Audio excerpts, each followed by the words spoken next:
5 seconds. Start.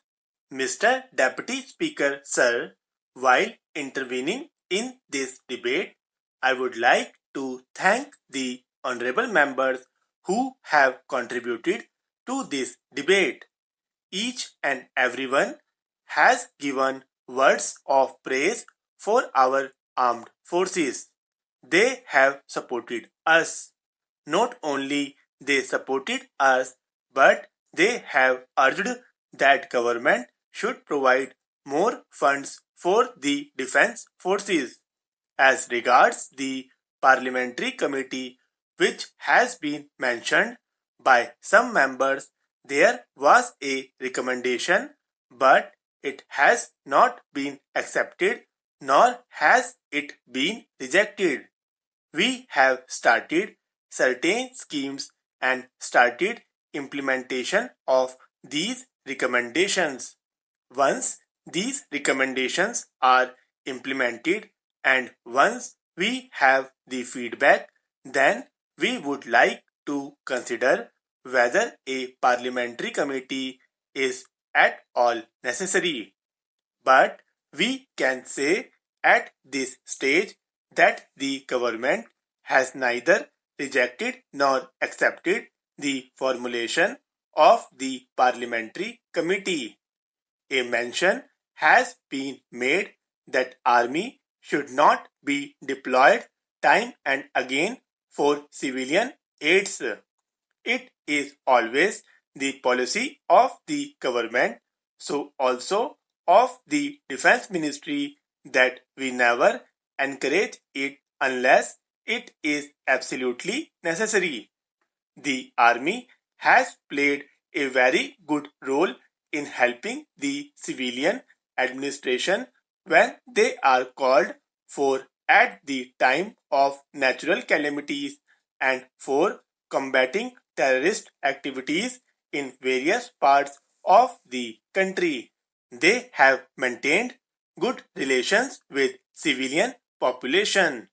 Of late, unfortunately, there are some criticisms when army has been deployed in Manipur and Tripura. And I can tell that army has never involved itself in any activity other than those which they have been assigned for, that is countering the insurgency. We have seen that insurgency in Nagaland has been stopped.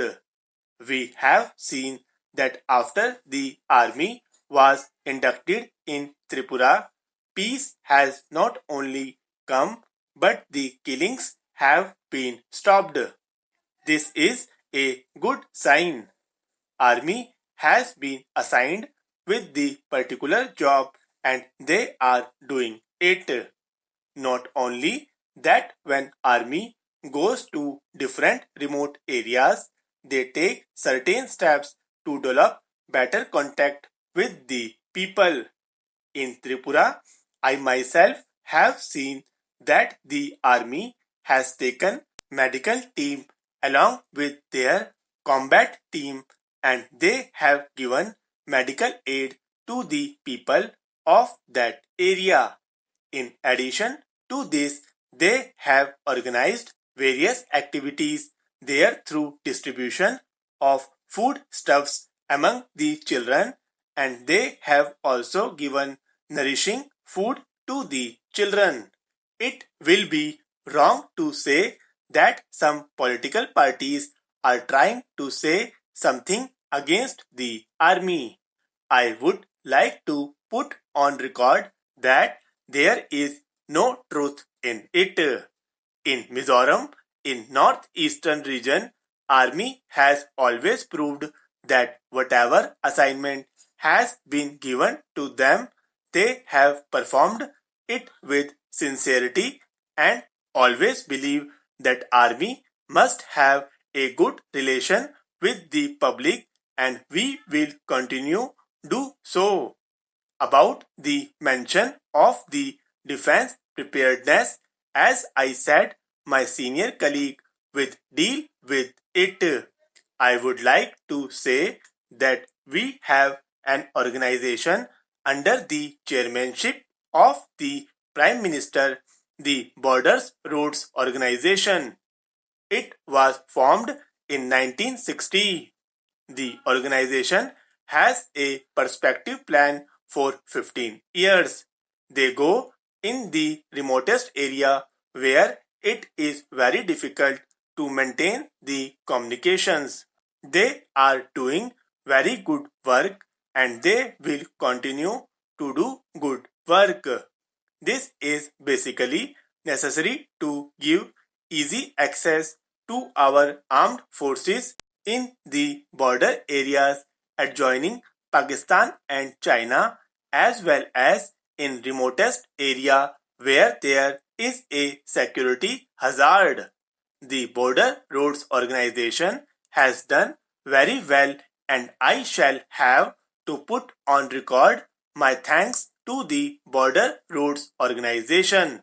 The armed forces are there to protect the borders of our country, but at the same time, we must prepare our civilian population also.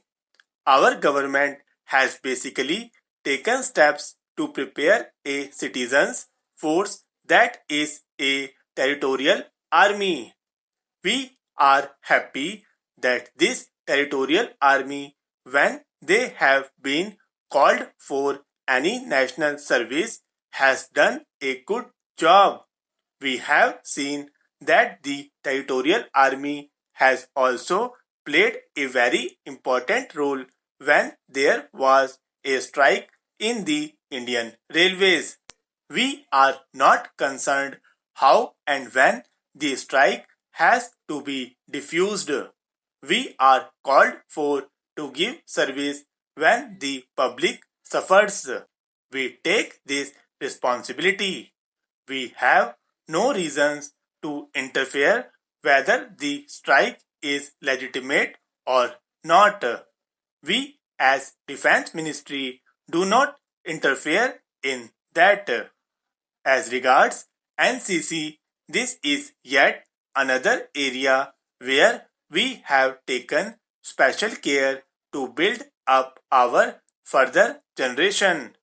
Now we have got naval training and air force training in the NCC, and our experience is that the youths of our country who have participated in the NCC are coming in the army and are also getting prepared for it.